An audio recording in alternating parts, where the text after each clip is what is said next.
భాగంలో ఎంత శాతం వరద ముంపునకు గురయ్యే అవకాశం ఉంది? కరువు ప్రాంతాల్లోనూ ఎందుకు భారీ వర్షాలు కురుస్తున్నాయి? ఫ్లయింగ్ రివర్స్ కథ ఏంటి? ఇప్పటిదాకా భారీ వర్షాలు, వరదల్లో ఎంతమంది ప్రాణాలు కోల్పోయారు?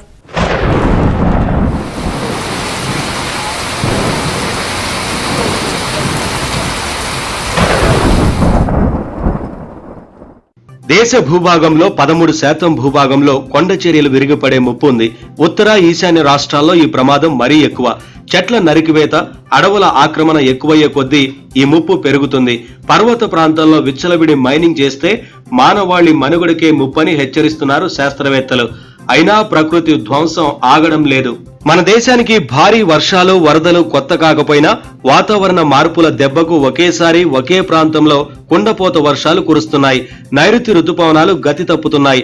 అప్పటి వరకు అసలు ఆ ప్రాంతంలో వర్షాలు జాడే లేకపోయినా ఒకేసారి తక్కువ సమయంలో భారీ వర్షాలు కురుస్తుండటంతో జనం హడలిపోతున్నారు.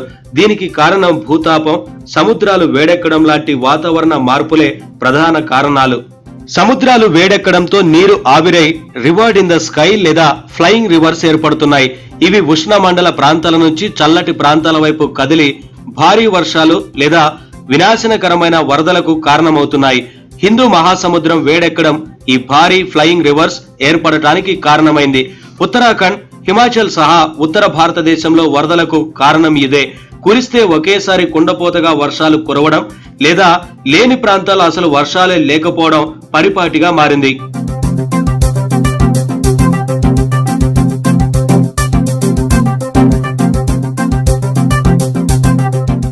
ఒక్క కేరళలోనే 2018-2020 మధ్య కాలంలో 500 సార్లు కొండ చర్యలు విరిగిపడ్డాయి. గత 2 దశాబ్దాల్లో హిమాలయాల్లో కొండ చర్యలు విరిగిపడటం 30% పెరిగిందని national institute of disaster management వెల్లడించింది. 1950తో పోలిస్తే ఆకస్మికంగా భారీ వర్షాలు కురవడం 30% పెరిగింది.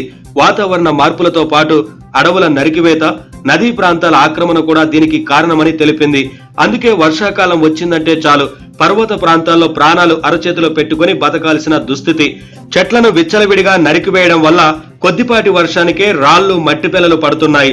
కేరళ, హిమాచల్ ప్రదేశ్, ఉత్తరాఖండ్ లో ప్రకృతి భీభత్సం సృష్టిస్తోంది.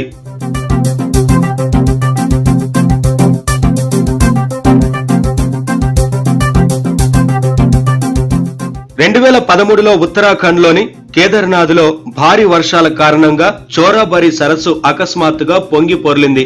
ఈ భయంకరమైన ప్రకృతి విపత్తులో 4700 మంది యాత్రికులు ప్రాణాలు కోల్పోయారు. 2014లో పూణేలోని మాలిన్ గ్రామంలో పర్వతాలకు పగుళ్లు రావడంతో భారీ విధ్వంసం ఏర్పడింది. కొండ చర్యలు విరిగి పడడంతో దాదాపు 151 మంది ప్రాణాలు కోల్పోయారు. ఒక గ్రామం మొత్తం శిథిలాల కింద కూరుకుపోయింది. 2014లో కాశ్మీర్లో వరదలు తీవ్ర రూపం దాల్చాయి. ఈ విపత్తులో సుమారు 500 మంది ప్రాణాలు కోల్పోయారు. 10 లక్షల మంది నిరాశ్రయులయ్యారు. పాక్ ఆక్రమిత కశ్మీర్లో కూడా వరద బీభత్సం సృష్టించింది. జీలం నది నీరు శ్రీనగర్ ను ముంచెత్తింది. 2018లో వయనాడు సహా కేరళలో భారీ విపత్తులు సంభవించాయి. వరదల్లో 400 మందికి పైగా ప్రాణాలు కోల్పోయారు. దాదాపు 2 లక్షల మంది నిర్వాసితులయ్యారు.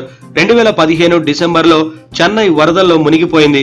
ఒక్క రోజులోనే 49 సెంటీమీటర్ల వర్షం కురవడంతో వందలాది మంది చనిపోయారు.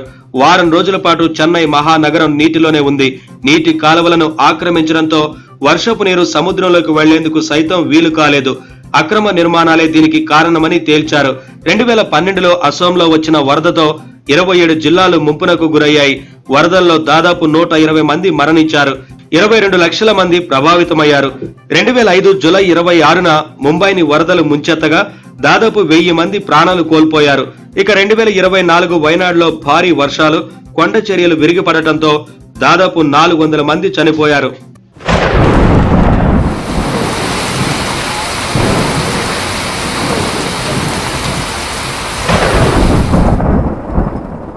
విపత్తుల వల్ల ప్రపంచవ్యాప్తంగా ఎంత నష్టం జరుగుతోంది? వాటి నివారణకు తీసుకోవాల్సిన చర్యలేంటి? అభివృద్ధి ముసుగులో ధ్వంసరచన జరుగుతోందా? ఇలాగైతే భావితరాలను కాపాడుకోగలమా?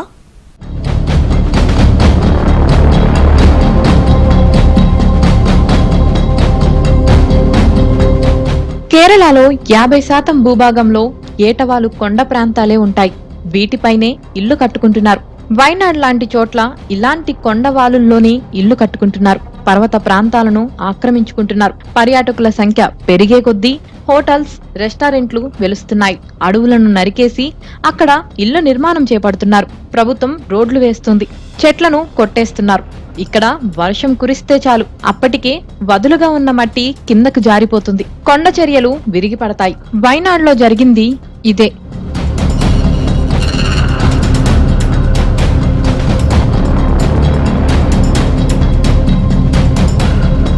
ప్రజల అవసరాలను తీర్చడానికే ప్రభుత్వాలు ప్రాధాన్యతనిస్తున్నాయి. కొండ ప్రాంతాల్లో రోడ్లు వేయడం, హైడల్ థర్మల్ ప్రాజెక్టుల నిర్మాణాన్ని తమ విధిగా భావిస్తున్నాయి ప్రభుత్వాలు. కాలుష్య నియంత్రణ, ప్రకృతి పరిరక్షణ కన్నా అభివృద్ధి ముఖ్యమంటుంది కేరళ సర్కార్. నిజానికి ఒక్క కేరళనే కాదు, దేశంలోని అన్ని రాష్ట్రాల్లోనూ ఇదే పరిస్థితి. అందుకే ఈశాన్య రాష్ట్రాలైన అస్సాం, అరుణాచల్ ప్రదేశ్ సహా అన్ని చోట్ల వరదలు విలయం సృష్టిస్తున్నాయి. ప్రజల ప్రాణాలతో ఆటలాడుకుంటున్నాయి.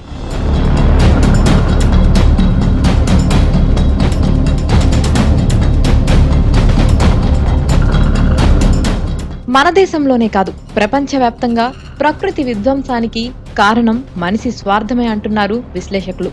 దీనికి పర్యవసానమే తుఫానులు, వరదలు, కొండ చర్యలు విరిగిపడటం, భూకంపాలు సంభవించడం. ఐక్యరాజ్యసమితి నివేదిక ప్రకారం గత 5 దశాబ్దాల్లో 12,000కు పైగా ప్రకృతి విపత్తులు సంభవించాయి. 20 లక్షల మంది ప్రాణాలు కోల్పోయారు. 35 లక్షల కోట్లకు పైగా ఆస్తి నష్టం సంభవించిందని అంచనా. కోట్లాది మంది నిరాశ్రయులయ్యారు. మన దేశంలోని బెంగాల్, సిక్కిం, ఉత్తరాఖండ్, హిమాచల్, అరుణాచల్ ప్రదేశ్, అస్సాంలో వరదలకు ప్రధాన కారణం ప్రకృతిని ధ్వంసం చేయడమే.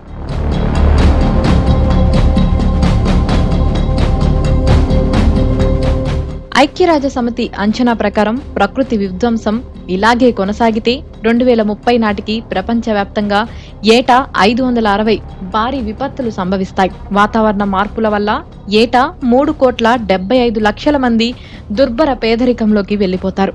భూతాపం వల్ల సముద్ర మట్టం పెరిగితే మాల్దీవ్స్ లాంటి దేశాలు కనుమరుగవుతాయి. గడిచిన 2 దశాబ్దాల్లో భారత్లో దాదాపు 1,00,000 మంది మరణించగా 12 లక్షల కోట్ల రూపాయలు ఆస్తి నష్టం జరిగింది.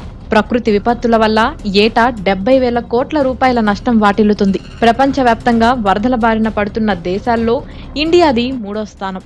అందుకే పర్వత భూకంప బాధిత ప్రాంతాల్లో నిర్మాణాలను నిషేధించాలని, అడవుల నరికివేత ఆపాలని కోరుతున్నారు పర్యావరణవేత్తలు. నగరాల్లో వరదలు నివారించాలంటే ప్రణాళికాబద్ధంగా నిర్మాణాలు చేపట్టాలి, ఆక్రమణలు తొలగించాలి, కాలుష్య రహిత ఇంధన వినియోగం పెంచాలి, పెట్రోల్, డీజిల్ వాడకం తగ్గించాలి.